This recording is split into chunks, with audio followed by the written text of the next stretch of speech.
เดี๋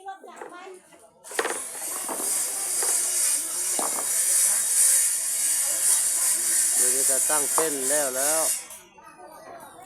ตั้งเต้นไว้ตั้งกองบุญ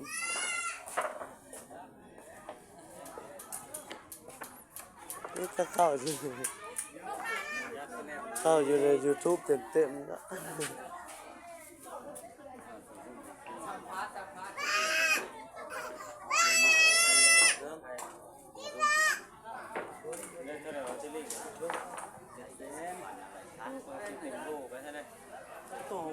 โดนเพิ่มเอาไปซิมุจ้าก็ได้ยินเถอะเริ่มต้นเจ้าเดี๋ยวมันตื้อพกในทีรีสบายดีสวัสดีทั้งหลายเลยสวัสดีนี่กสิมาเก็บเนาะ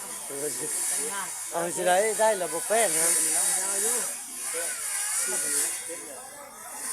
ตอนนี้ก็คือเท่าแก่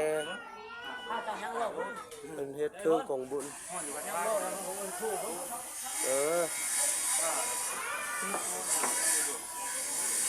งานแจกพระเท่าอม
เราจะเอาไปห่อข้าวต้ม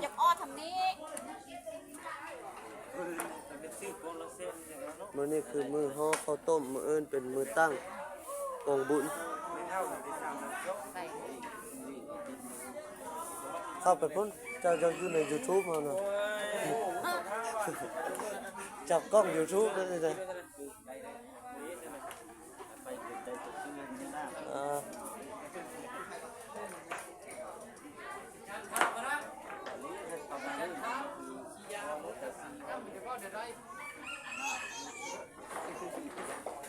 นุ่มมันเมาชื่อไป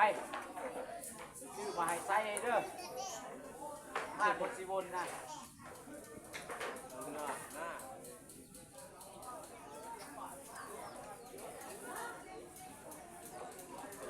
เบาไปละเติมแล้วหรอวี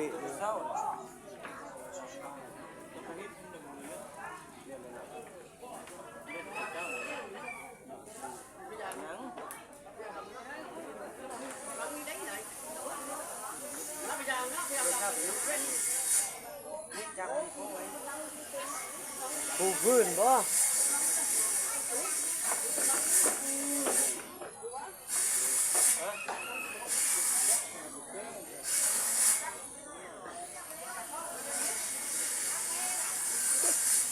ัปเดตกันอยู่เนาะ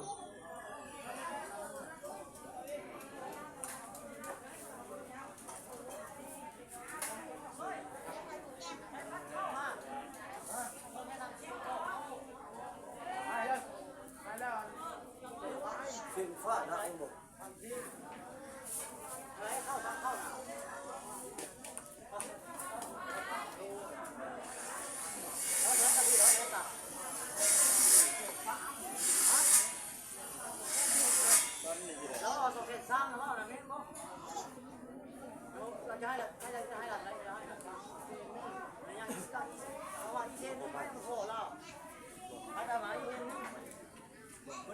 30เป็นแสนนึงอี2แสน3ถูก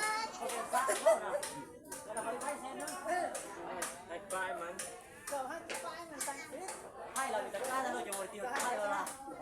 ให้แสนนึงกับ30ยังแสน30อะไรเบิ่งน่ะ3ลูกได้3ลูก2.3 2.3ถือล่ะเดี๋ยวอีกเห็นนั้นเขาไปทำต่ออย่างนี้30เราแล้วเขา บ้านเบืองเพิ่นกำลังมาห่อข้าวต้มเฮ็ดบุญแจกข้าว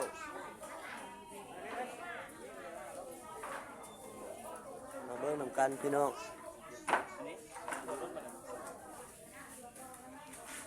แม่จะมาแล้วบอก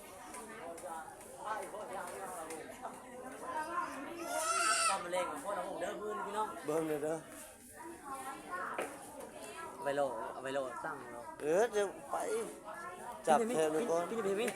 ปิ้นก็ปิ้นแล้ว เอาผมเดินผมเป็นเดินสกัดพี่น้องเอ้ยเอาสกัดไปละยิ้มนี่เอามาไปเยอะจุด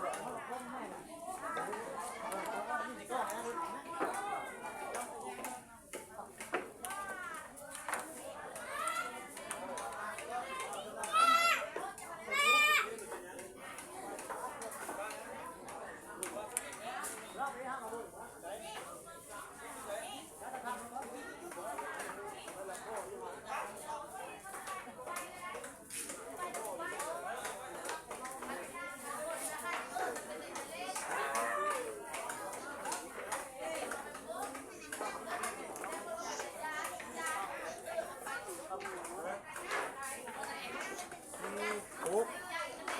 ตกปิ้นขาเบิ่งมันได้มี ตายเอ้ยหน้าบอก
เบิ่งทางนั้นก็ฮะ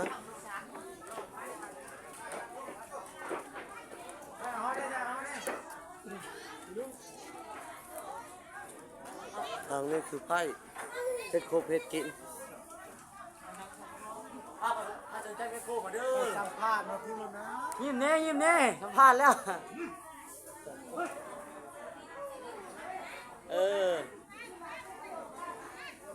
เอามากงไม้เลยได้ละ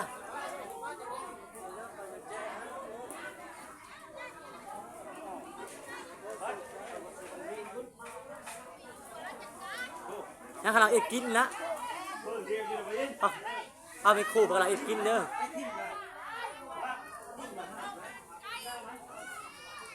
อย่าโต้เลยสู้อย่าโต้มันตกเลย ไม่ต้องเด้อ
ว่าจะได้น้ำกินได้มาได้จากช่องซ้ำอัน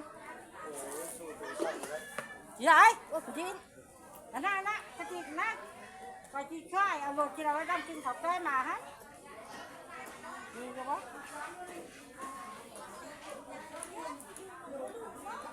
เอาอีกบ่ เอาแล้วจัง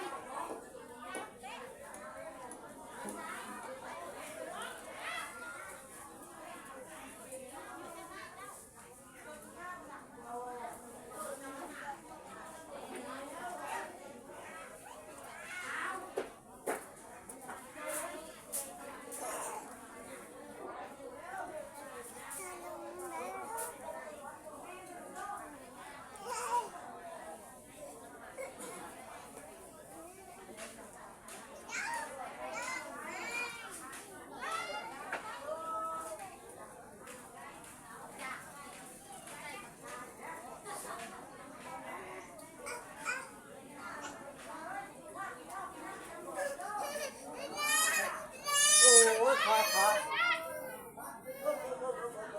มาพี่ละที่ไหนแก๊สครับ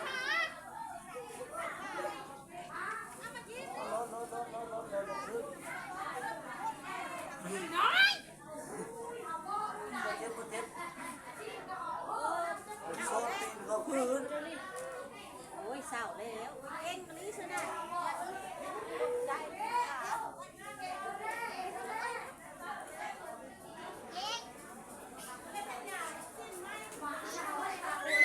มันจะอยู่ใน